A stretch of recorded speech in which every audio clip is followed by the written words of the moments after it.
I can't see anything. Oh no. Oh boy. Oh buddy.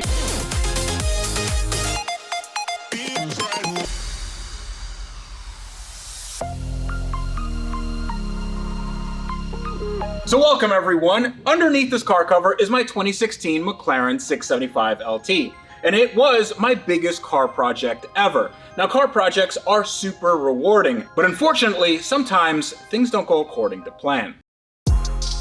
So imagine for a second that you spent more than 2 years building your dream car, only to have this happen. I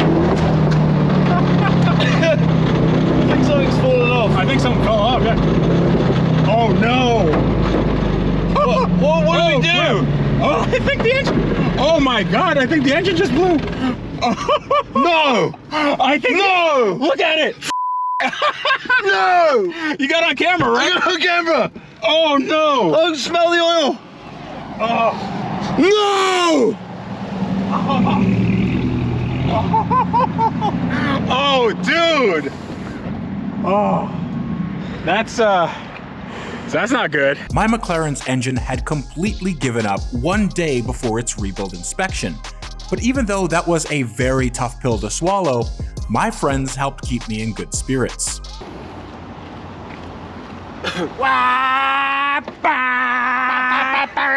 After we pushed the car onto the lift, it was time to see what the actual damage was. So now is the moment of truth. We are underneath the car and it is still dripping. It's a few days later and this is just gonna give my hair an oil shower, which I've heard is good. It's not good. It's nothing here is good.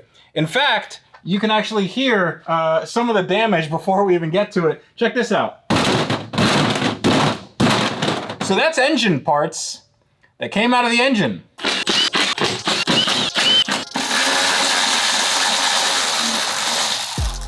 So this is now holding a bunch of engine parts on it. I can't see anything. Oh no. Oh boy. Oh buddy. That's a... Oh, yep, that's, Yeah. okay, that's one. That's a rod. That's part of a rod. It is.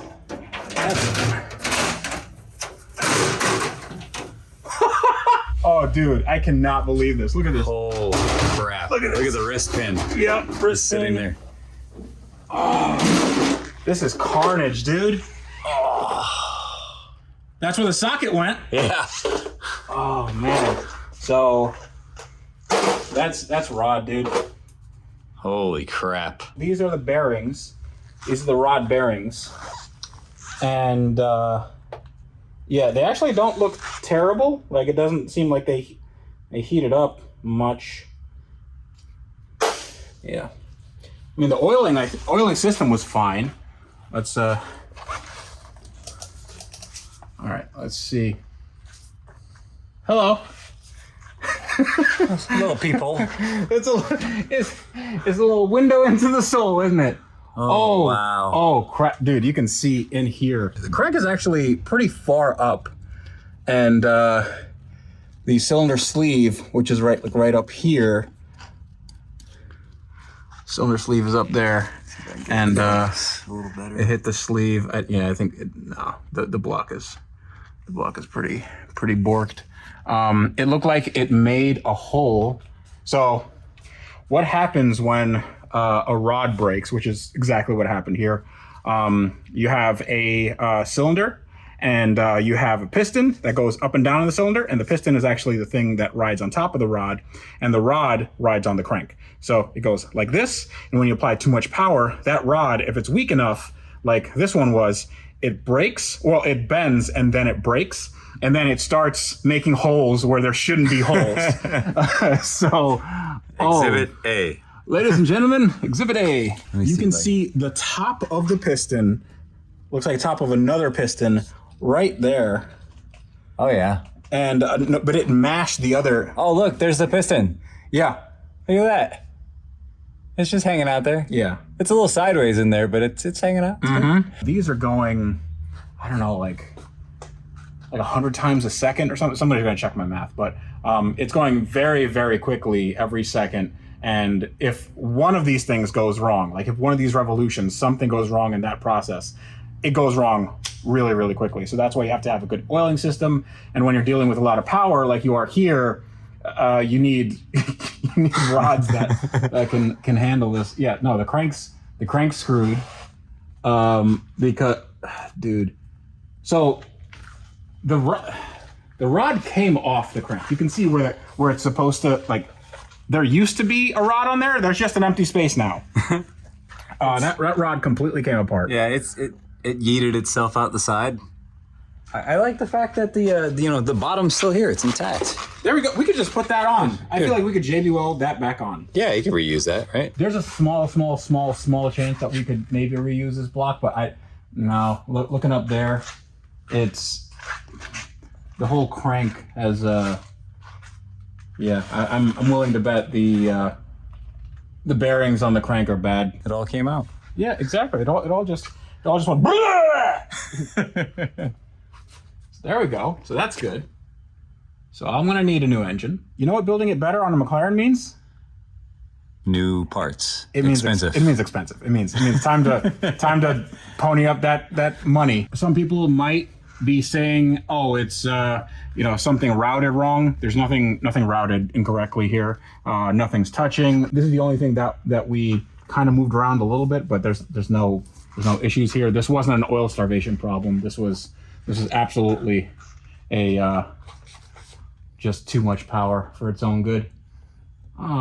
Poor little guy. How many miles did it last with that tune? It lasted a good long time. We did 1,500 miles. Okay. On this tune. And those were not soft or easy miles. No. We did lots of launches. We did track days. We did dyno. It lasted a while, but I mean, 1,500 miles. You'd want it to last. You want this not to happen. Yeah. So I'm still going to chalk this up to, I was probably driving it harder than I should have, and I had the oil not at the optimal operating temperature when this happened, so that could have been a part of it. So I'm not gonna blame anybody else but myself. No, yeah. But these engines were also made to a standard that was not strength. It was made to lightness and emissions. So they wanted to make these engines really, really light, and they wanted to have really good emissions and gas mileage.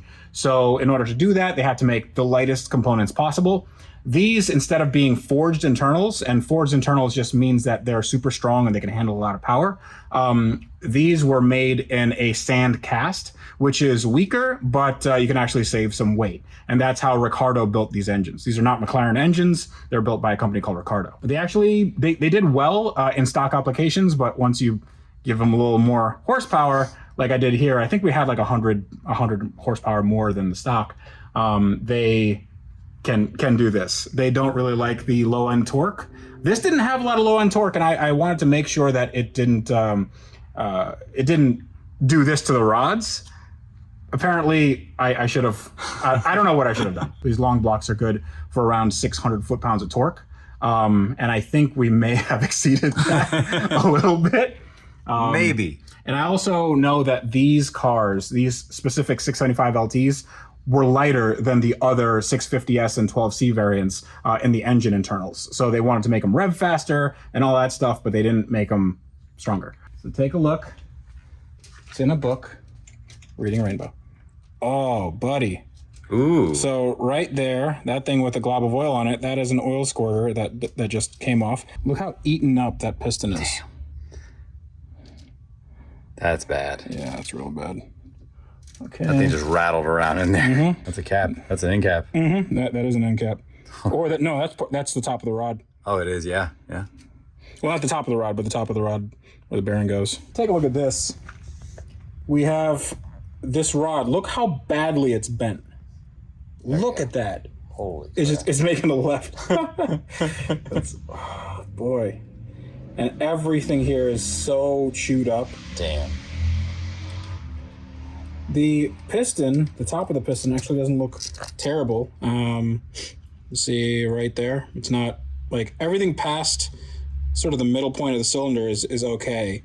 Obviously the piston's not okay, but the wrist pin seems to be intact. This one definitely bent. this rod definitely bent, and the other one just straight up disintegrated. You can see that's the other part of the rod right there. Holy See, look at what it crap. did to the block.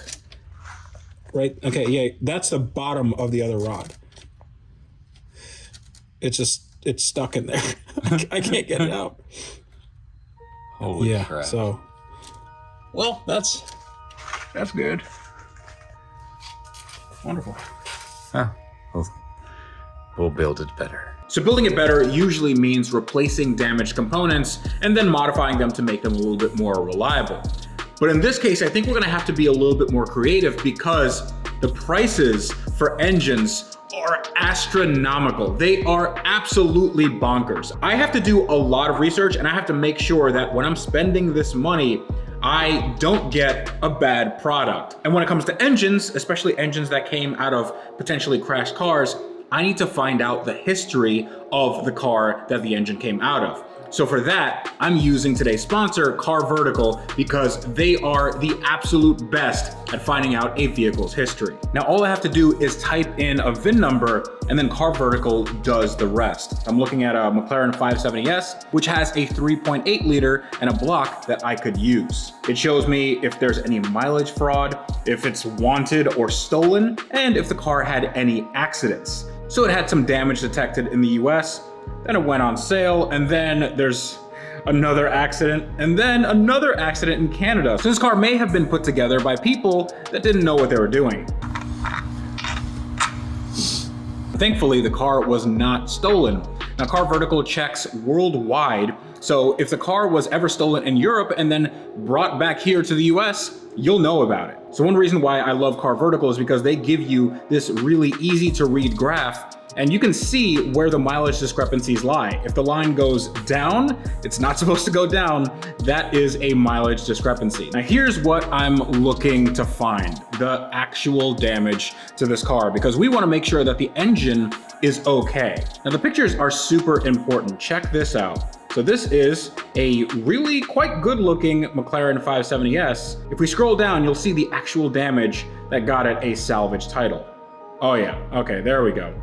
So that's probably carbon tub damage in the front. All the airbags went off. Nothing in the back was shifted out of place. So this may be actually pretty good. Another thing I really love about Car Vertical is that they give you a checklist, a step-by-step checklist of things to look for when you're buying a car. So it's like check condition of tires, be aware of head gasket failure, check all fluids, check the color of the exhaust smoke. This is super useful stuff, especially if you don't know what you're looking for and you're trying to find a car for a good deal. So get Car Vertical, go to the link in the video description below, and my viewers get a special discount code, so go check it out in the link in the video description below. It is totally worth it. But now that I have a better idea of how much these engines cost used, I'm gonna ask somebody how much it would officially cost to fix my McLaren.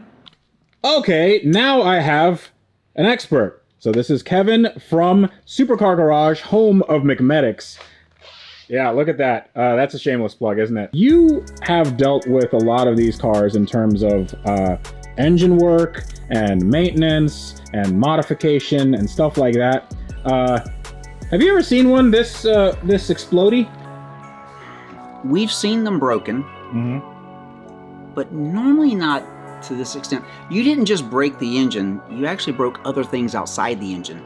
Oh, did I? Yeah, as we're taking a look around, when the parts that are supposed to be inside there, the rods and such, when they were spinning and doing their thing, they actually came through the side of the block, and it looks like you've probably broken the water pump itself. Okay. Not uncommon, Okay. but not every time. Okay. Congratulations. You know what? I'm an overachiever. It's absolutely, dude, this is some real carnage. I'm willing to bet that, like, yeah, we have the hole in the block right here, but I'm willing to bet that other rods are also not happy. We definitely are not going to be able to rebuild or resalvage or purpose any of these other parts unless you want to make some wall art. Yes. I mean, it could everything inside every engine is a table waiting to be made. Somehow I believe that this one will be a table for you. Yeah, or a chandelier. I wanted to see what your professional opinion was to see if, you know, what the options were here and then how much they would cost, because I'm throwing around numbers and I don't really know what any of this is worth, but I wanted to see, you know, since you've done this before. And so your options there's many, right? We could go back just completely stock, replace it the way it was. If you went to the dealer per se, get ready. They believe you are the guy who bought the car brand new and paid all the money, and you're going to pay all the money again. I don't think if they look at this car, they're not going to believe that I bought this car brand new, especially if they've watched my YouTube videos. They may actually refuse to work on the car. Oh, okay, that's a new one. Well, because it's a salvage title. Oh no. Yeah, I know. Oh, no. So they're gonna. Their gloves are white. Oh, and they cannot touch the car. Well, I mean, yeah, the car can only be touched with a cloth diaper and. That's right. Of course. Yeah. And someone who is certified to handle the cloth diaper. Yeah, it's been working on McLaren for 9,000 years, and lives at the top of a mountain. But let's say you did convince them to sell you an engine.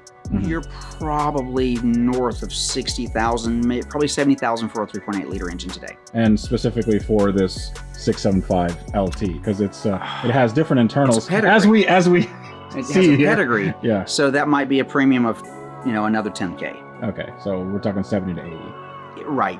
For the engine only. We haven't started putting the engine in the car yet. Wonderful. That's additional. Okay. Need some labor involved. Again, that might be, they might not want to touch it because it's not a pristine, in their opinion. Okay. So plan on anywhere from 5 to 10,000 just to pull the engine and put a new one in. Okay. So let's say that makes it 80 to 90. That's for the things we see. I mean, keep in mind, you now need other consumables, gaskets and parts and rings and hoses and fluids. And this could probably be north of 100 by the time you're done. Wonderful. So 100,000, that's, ladies and gentlemen, you are looking at a $100,000 hole in an engine. That is, I've never done that before. The good news is you don't have to have those deep pockets for something like this. You can do it on a budget. Okay. When you say budget, like let's temper our expectations here. A budget for a car of any other caliber is like, all right, my engine blew. There's $3,500 I'll never see again. On a McLaren, that is like a budget is 10 times that minimum. $3,500 is probably going to cover the shipping from wherever we find maybe not even that. So yeah, but the good news is there's a lot of parts on this car that are interchangeable with other McLarens, not just the 675. Yeah. So if you wanted to let's say you wanted to rebuild the engine, we can do a short block, and you just need those parts for a 3.8 liter engine. And a short block is just the block with the pistons and the rods and the crank. And it doesn't have any heads or accessories on it. You're exactly right. And I would be willing to bet that there's nothing wrong with the heads on the engine now. The turbos are good. I don't know about that, dude. Like, there's probably some carnage. As far as you might need a valve job. Okay. But the rest of the heads would be fine. Okay. So they're salvageable. Okay.